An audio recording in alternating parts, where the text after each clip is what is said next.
Headlines नंतर खास रिपोर्टमध्ये आपल्या सगळ्यांचं स्वागत।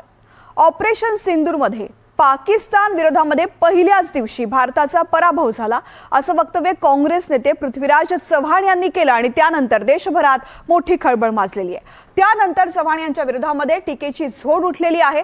सत्ताधारी नेत्यांनी तर चव्हाण पाकिस्तानचीच भाषा बोलत असल्याचा आरोप केलाय, मात्र आपण आपल्या वक्तव्यावरती ठाम असल्याचं चव्हाण यांनी सांगितलंय। ऑपरेशन सिंदूरवरून राजकारण कसं रंगलंय पाहूयात।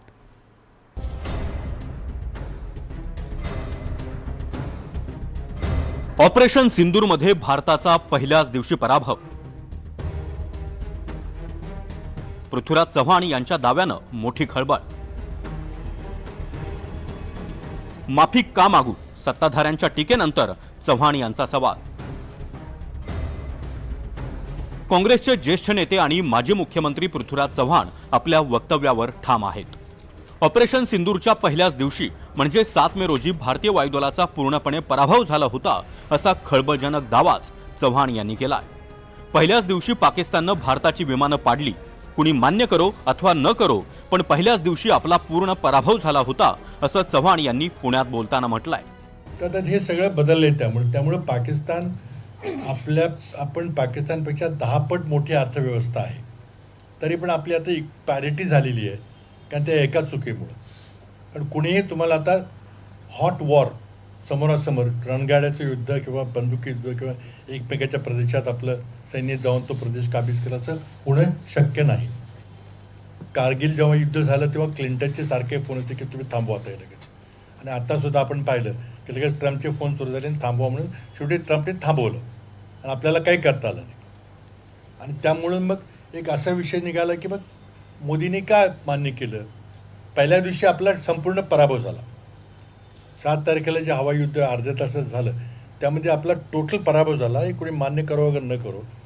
आणि त्यामुळे त्या दिवशी भारताची जी विमानं पाडली त्या दिवशी सगळा भारताचा एअरफोर्स हा ग्राउंड झाला आणि त्यानंतर एकही विमान उडलं नाही।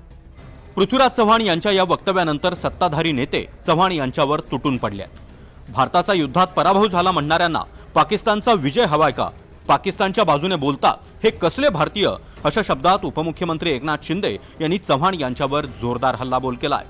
तर भाजपचे नेते आणि मंत्री नितेश राणे यांनीही चव्हाण यांच्यावर निशाणा साधलाय। पाकिस्तानी बोली बोलणाऱ्यांना हिंदुस्थानची जनता माफ करणार नाही, बिलकुल त्यांना सोडणार नाही, त्यांची जागा त्यांना दाखवणार।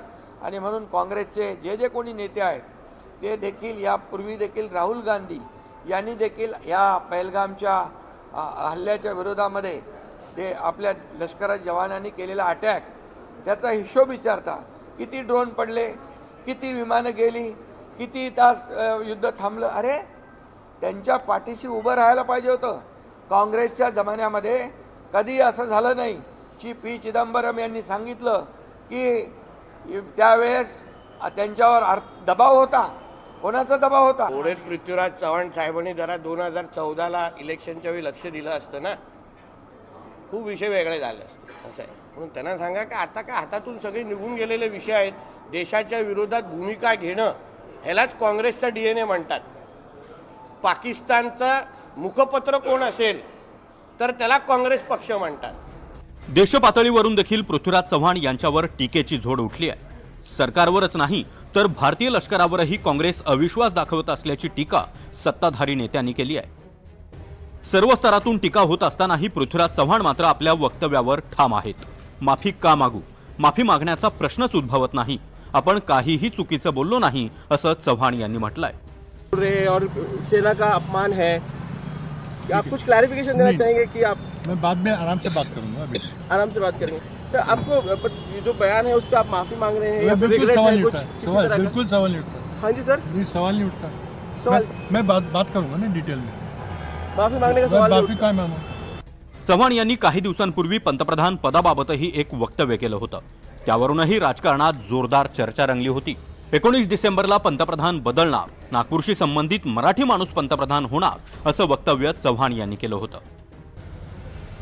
मी म्हटलं की कदाचित महिनाभरात मराठी माणूस भारताचा पंतप्रधान होईल। करारला बोललो की अनेकांचे फोन आले, विचारले याचा अर्थ काय, कसं काय, कोण म्हटलं की तुम्ही होणार का? कारण कोणाला त्याची पार्श्वभूमी माहीत नव्हती. आता मराठी माणूस पंतप्रधान व्हायचा झालं तर आत्ता बसला माणूस त्याला बाजूला गेलं पाहिजे.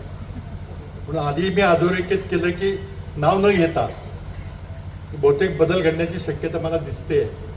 पृथ्वीराज चव्हाण यांच्या या 2 वक्तव्यांनी राज्यासह देशाच्या राजकारणात खळबळ उडाली आहे. महत्त्वाची बाब म्हणजे सर्व स्तरातून टीका सुरू असतानाही चव्हाण आपल्या वक्तव्यावर ठाम आहेत. त्यामुळे सुरू झालेलं हे राजकारण आता कुठपर्यंत जाणार हे पाहावं लागेल. Bureau report, NDTV Marathi.